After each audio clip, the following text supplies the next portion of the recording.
Oi, pessoal, boa tarde a todos. Eu sou a professora Érica e hoje a gente vai dar continuidade à nossa disciplina, né, de obstetrícia, falando um pouquinho sobre os cuidados neonatais em cães.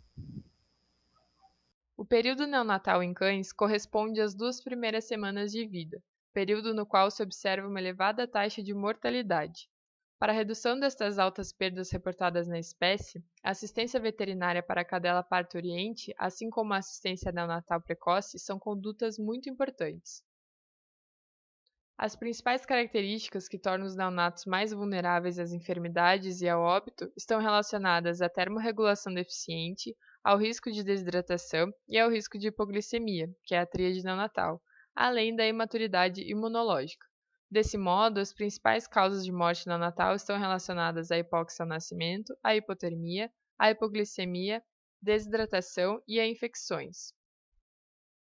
Sempre que possível, deve-se manter os primeiros cuidados neonatais de responsabilidade materna, que são a ruptura da membrana fetal, o corte do cordão umbilical, a limpeza e secagem dos filhotes e estímulo torácico por lambedura para os movimentos respiratórios.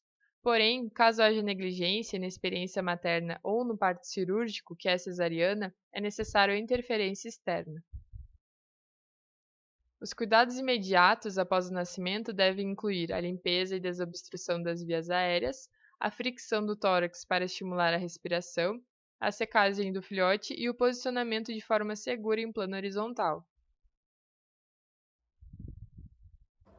Vou demonstrar para vocês como devem ser realizados os cuidados imediatos após o nascimento.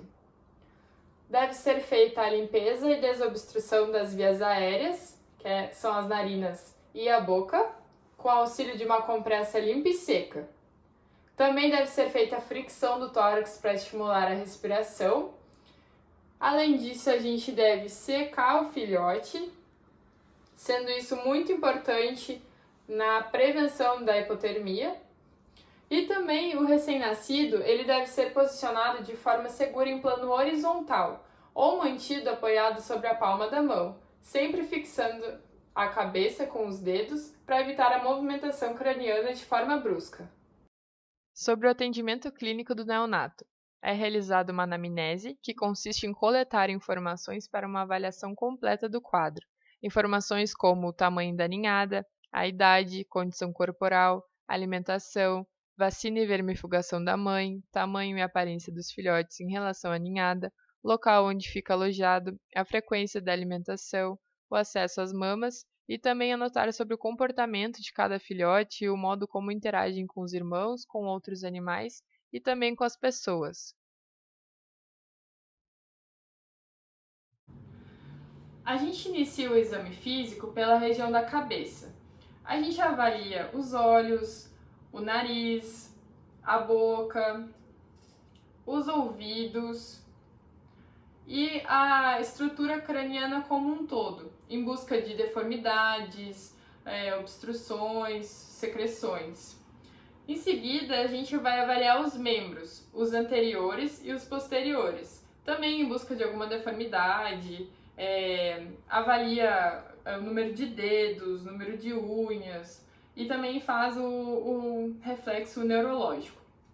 Depois disso, a gente vai avaliar a região torácica e a abdominal, avaliando o padrão das costelas, avaliar a frequência cardíaca, que a gente pode avaliar utilizando um esteto neonatal. Faz então a avaliação da frequência cardíaca, ou também utilizando os dedos na região torácica ali, a gente consegue pressionar e avaliar a frequência também. E a frequência respiratória a gente avalia por meio de observação dos movimentos de expansão da caixa torácica. A frequência cardíaca nas primeiras 24 horas de vida ela varia entre 200 e 250 batimentos por minuto, com alteração ao longo do tempo. Na primeira semana passa a ser 220 batimentos por minuto, na segunda semana 212 batimentos por minuto, até que o animal atinja a frequência de um animal adulto de acordo com o seu porte. E a frequência respiratória, ela pode variar entre 15 a 35 movimentos por minuto até a terceira semana de vida. A gente também deve avaliar a região anogenital, em busca de secreções ou alguma outra anormalidade. É importante também aferir a temperatura corpórea do animal. Então a gente faz isso utilizando um termômetro por via retal. No primeiro dia de vida, a temperatura ela deve estar entre 35 e 36 graus Celsius. E isso acaba variando depois. Na primeira e segunda semana, essa temperatura ela deve se manter entre 37 e 38,2. Até a terceira semana de idade, os filhotes de cães eles dependem de uma fonte de calor externa para se aquecer, né? Que é a mãe, ou se não tiver a mãe, a gente tem que providenciar alguma outra fonte de calor, porque o sistema hipotalâmico de termorregulação ele não é maduro ainda. A avaliação da hidratação é feita pela mucosa ocular e também pela mucosa oral, não é feita pela prega, que nem em caso de cães adultos. E também a gente tem que avaliar o peso corporal, e a gente tem que ter muito cuidado nisso porque varia entre as raças. Além disso, a gente avalia o comportamento do animal. Um filhote de cão ele passa cerca de 18 a 20 horas dormindo e o resto do tempo mamando. Então a gente vai avaliar o reflexo de sucção, o movimento de endireitamento, o movimento de busca e também a resposta de dor e odor. Para a avaliação rotineira da vitalidade neonatal, é utilizado o Score Apgar, o qual analisa as principais funções vitais do neonato durante os primeiros minutos de vida e indica se a conduta médica adotada está sendo efetiva ou não. O Score Apgar correlaciona-se com o prognóstico de sobrevivência neonatal imediata, sendo a mortalidade maior nos animais com baixo score de vitalidade. Então, vamos falar de um caso clínico, em que em um atendimento neonatal de um canino, a temperatura corpórea aferida foi 34 graus Celsius, ou seja, o filhote está hipotérmico. Como proceder? Frequentemente, o recém-nascido hipotérmico ele é rejeitado pela mãe, porque a mãe ela precisa concentrar suas energias naqueles filhotes que possuem mais chance de sobreviver. Então a gente precisa tomar muito cuidado com esse recém-nascido rejeitado, porque ele pode vir a óbito dentro de horas. Se a gente conseguir restabelecer a temperatura desse recém-nascido o mais rápido possível, tem chance, né, da mãe aceitar novamente esse filhote. Além da rejeição pela mãe, esse recém-nascido hipotérmico ele pode apresentar alguns sinais clínicos, como frieza ao tato, flacidez muscular, frequência cardíaca diminuída, ou ele pode não apresentar nenhum sinal clínico. Em ninhadas pequenas, de 2 a 3 filhotes, geralmente essas ninhadas elas são mais suscetíveis à hipotermia do que as ninhadas grandes. O aquecimento artificial é recomendado nesses casos, que pode ser feito utilizando panos,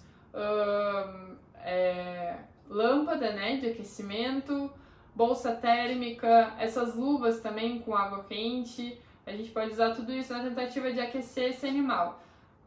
Mas sempre com muito cuidado, né, para isso não ser em excesso e acabar queimando o recém-nascido. O aquecimento ele deve ser lento e progressivo, podendo demorar então de cerca de 1 a 3 horas.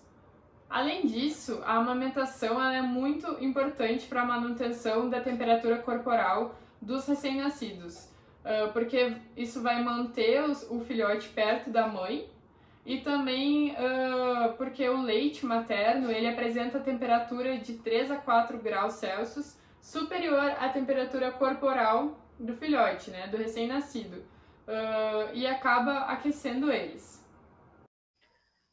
Estes são os principais artigos que eu usei para montar essa aula e recomendo também para vocês estudarem, né? Portanto, eu vou disponibilizá-los no Moodle, junto com alguns vídeos ilustrativos também, além do PDF, né, dessa aula. Gostaria de saber se vocês têm alguma dúvida sobre o conteúdo ou algum comentário. Eu estou aberta para a gente conversar, então, sobre esse assunto. Podem mandar por e-mail, tá? Esse que eu estou disponibilizando aqui para vocês. E por fim, eu vou deixar uma atividade para vocês fazerem durante a semana. No fórum do Moodle, eu vou colocar diferentes casos clínicos para vocês comentarem qual seria, então, a melhor abordagem, tanto para a gente diagnosticar, como também para o tratamento, né? E na aula da semana que vem, a gente vai ler alguma dessas respostas e comentar sobre.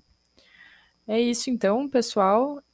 Agradeço, né, por ficarem ouvindo aqui, por continuarem aqui na aula. Como eu falei antes, qualquer dúvida eu estou à disposição pelo e-mail, que está disponível aqui nos slides, tá bom? E obrigado e até logo.